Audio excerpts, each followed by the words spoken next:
I cover the Democrats a lot because I don't think it's a surprise that the Republicans are corrupt, bought off, don't care about average people. I don't think I'm breaking news to you with that. But that doesn't mean we don't highlight what they're doing in real time as well. So I want to get to Paul Ryan. And I'm going to get to Chuck Schumer too.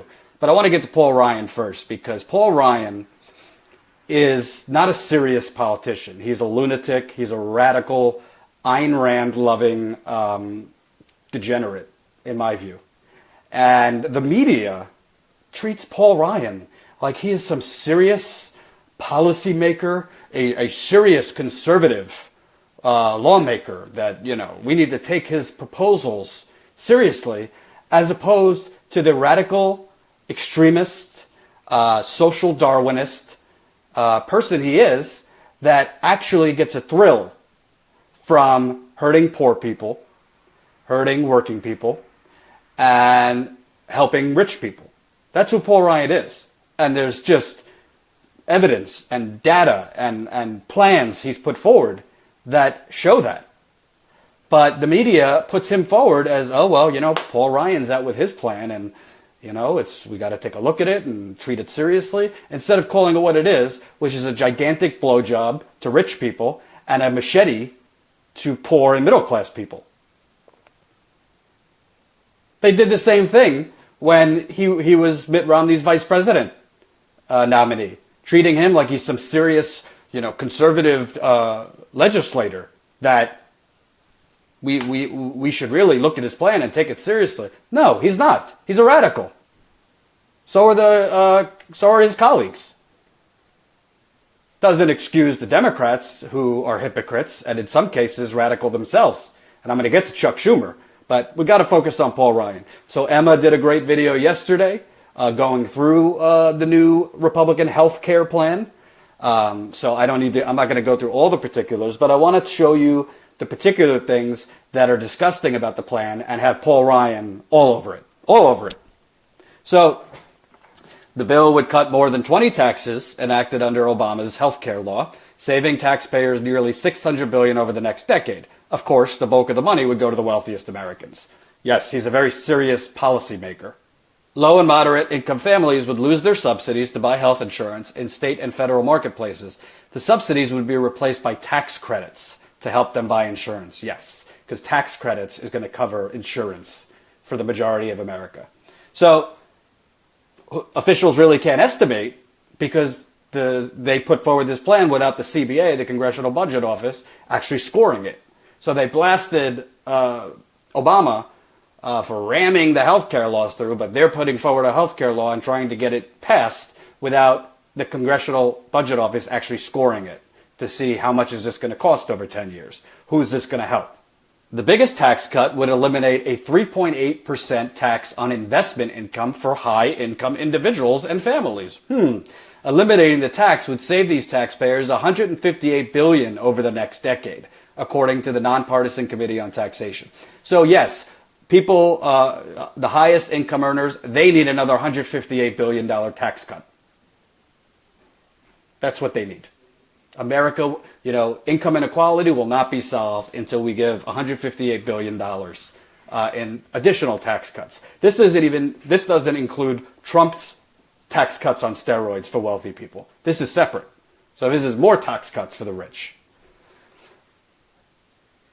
So then you have about 90% of the benefit from repealing the tax would go to the top 1% of earners who make $700,000 or more, according to the Nonpartisan Tax Policy Center. And I want to be careful because I'm not demonizing rich people. I don't care if you make $700,000. Most people probably worked hard for it.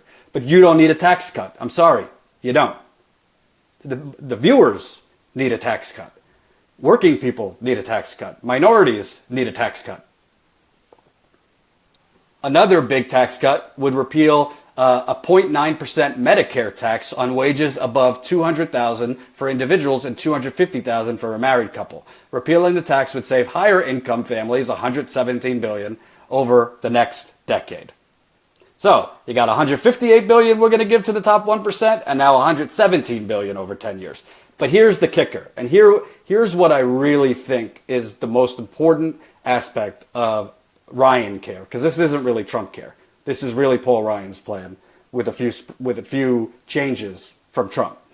Repealing the Medicare tax would also speed up the depletion of the Medicare trust fund. It would run out of money in 2025 instead of 2028, as is currently projected, said Senator Ron Wyden of Oregon, the top Democrat on the Senate Finance Committee. Wyden said that breaks a clear Trump promise not to damage Medicare.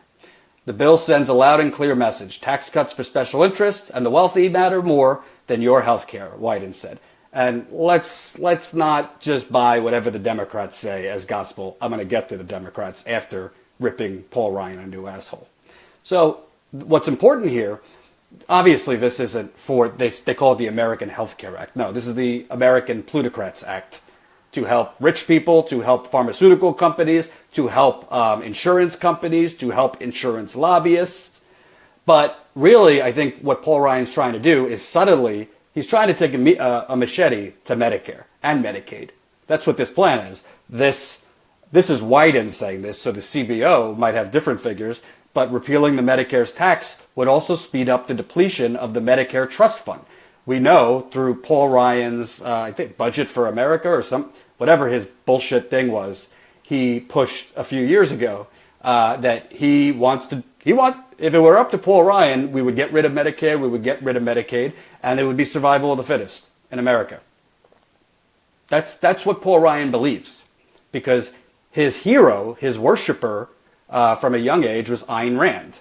So if you're not familiar with Ayn Rand, she wrote Atlas Shrugged, and her belief was, only the strong should survive, and essentially views America as, the land of basically a land that should be the most ruthless and the most, strong and basically survival of the fittest.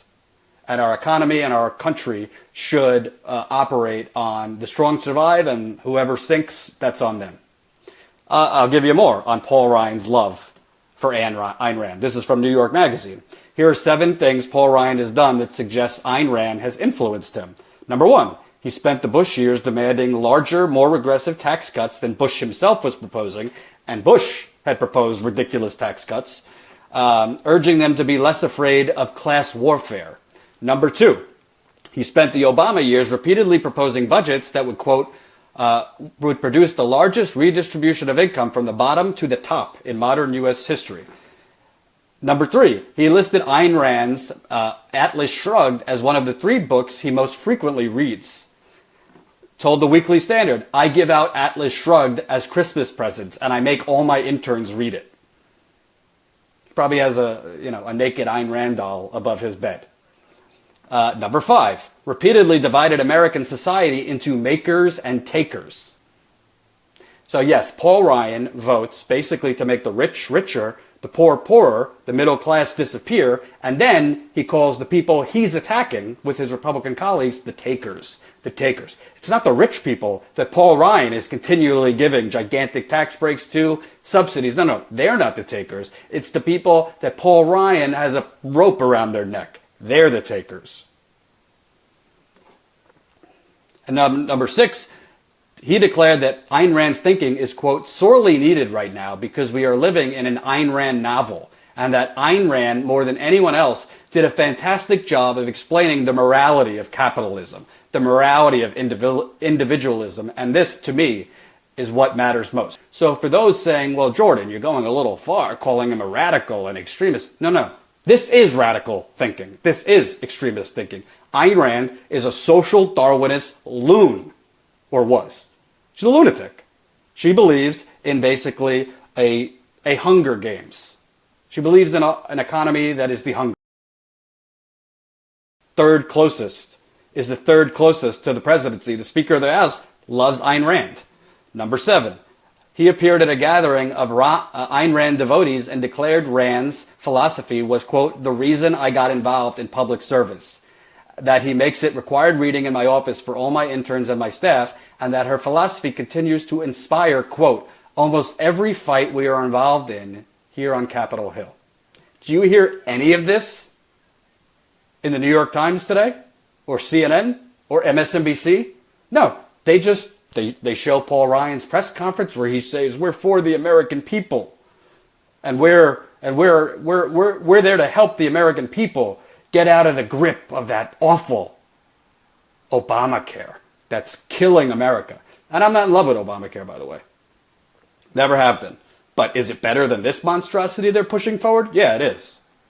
My ideal is single payer, and I think we should still push for that, which I'm going to get to when I go at Chuck Schumer. But make no mistake, Paul Ryan is not a serious thinker. He is a Ayn Rand, social Darwinist, for the rich radical. And it's a sick way of thinking. Imagine people who truly get pleasure out of hurting those less fortunate people and get orgasms when they could send more money to people doing already well. So that's a sick, twisted way of thinking. Hold on, you're telling me I'm getting jammed. Let me see. Let me know if that's any better. That's a sick way of thinking. It's a sick way of thinking that your hero, that you have your interns read and your staffers read and you pass it out at the Christmas party, your hero is a social Darwinist person who thinks the rich, America could only survive if the strong survive, the rich get richer, and we have brave bravado at the top. Ayn Rand had no concern for the poor. None. Yet, Morning Joe has Paul Ryan on. The New York USA Today, literally USA Today, just published a column by Paul Ryan yesterday on his healthcare plan. So they're putting forward this lunatic. USA Today, by the way, the most widely circulated paper in the country, just posted a column. He wrote it for USA Today. Why are people in Republican states so misinformed and think Paul Ryan, wow, he's a conservative guy and he's fiscally responsible? The guy put forward a healthcare plan a few years ago that literally would have given you vouchers for Medicare. You know, I'm not religious, but you know, like there's religious phrases or in the Bible, like, you know, take care of the elderly, do unto others how they would do unto you. This man literally has made plan after plan that would hurt the poor, the old and sick, yet he's on cable news. He's being published in USA Today as some serious thinker, and we should look at his plan and take it seriously. That's dangerous, folks. That's dangerous. I don't care if it's a Republican, a Democrat, or a marshmallow. The media should be calling a spade and showing Paul Ryan's policies, because Paul Ryan is the author of this plan. Don't mistake it with Trump. Trump isn't smart enough to write a healthcare plan. Trump has very little to do with this healthcare plan. Trump's going to try to sell it and do his little populist sales act, but in the actual making of the healthcare plan, no. But Paul Ryan, again, is a radical. Frankly, I think he's a racist. I think he has been exposed time after time as only caring about not only helping rich people, but helping to hurt poor people. And then turning around and using language as this is going to help lift the American people and increase competition and all this nonsense.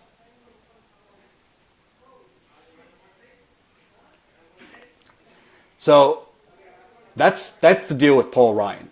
And for the media to put him forward as some serious policymaker is, as usual, not doing their job.